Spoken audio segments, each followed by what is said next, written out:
अच्छा भोले बाबा, आप भोले जी के रूप में है आज, आप अपनी बीवी को किससे मांगे थे? कैसे रख लेते हैं, क्या करेंगे? ऐसे रख लेते हैं, पार्वती जी को सहेंगे ना तो पकड़ लेंगे, काली वाला रूप सोच लीजिएगा। अच्छा अभी तो आप भोले बाबा के रूप में है, लेकिन ऐसे आपको बीवी कैसी चाहिए? सब हो के हुनर में हरारू चाहिए ना। फॉर्च्यूनर ये क्या करेगा लेकर के? फॉर्च्यूनर नहीं चाहिए ना तुमको? फॉर्च्यूनर वाह दीदी है ये लेके जाएगी, मैं इसको धोते चलूं, बड़ा तेज है लड़का है।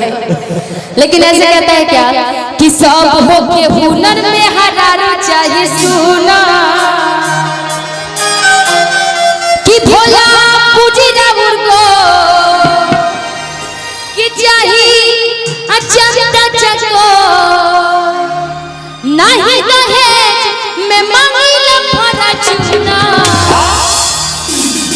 अच्छा से पूजा करना भोले बाबा का, क्योंकि जितने भी कमेटी के लोग हैं ना, सबको भगवान भोलेनाथ ने बहुत चीज दे दिया है।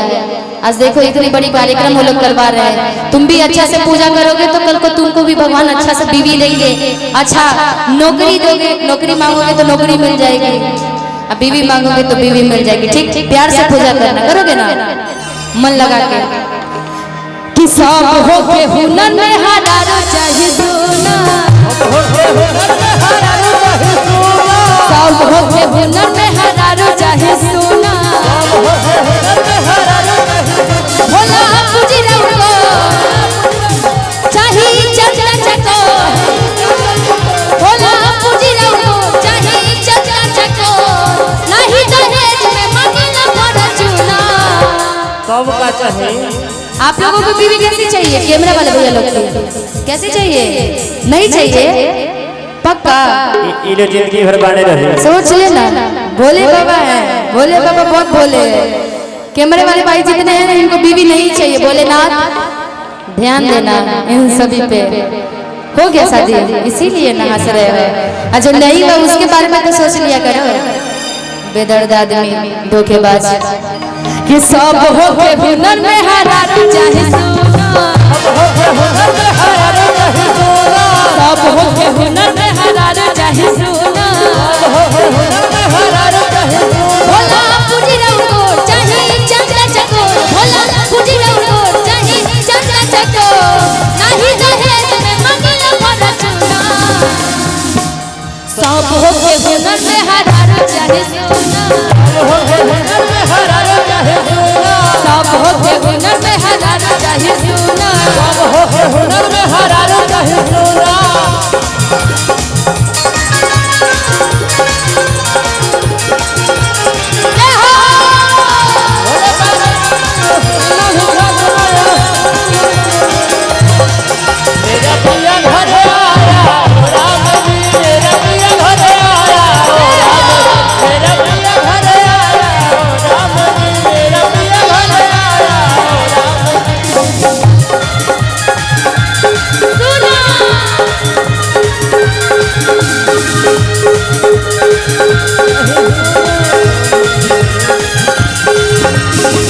लड़का कहता है कि पापा चलते रहिए।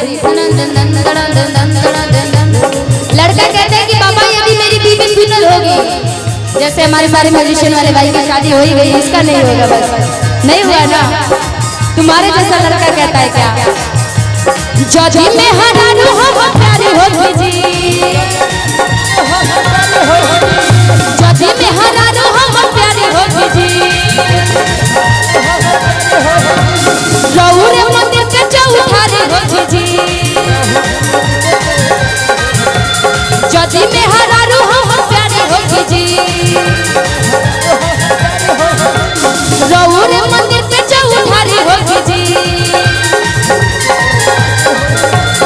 कहता है लड़का कि जदी मेरा रू हमर प्यारी होती जी, जदी मेरा रू हमर प्यारी होती जी, रावुर मंदिर पे चौठारी होती जी। क्योंकि शादी के बाद हमारे हिंदू धर्म में होता है कि पति पत्नी मंदिर में जाकर के आशीर्वाद बाबा का लेते हैं ना जी। लड़का कहता है क्या? जदी में हरारू हम प्यारी होती जी, रावुर मंदिर के चौठारी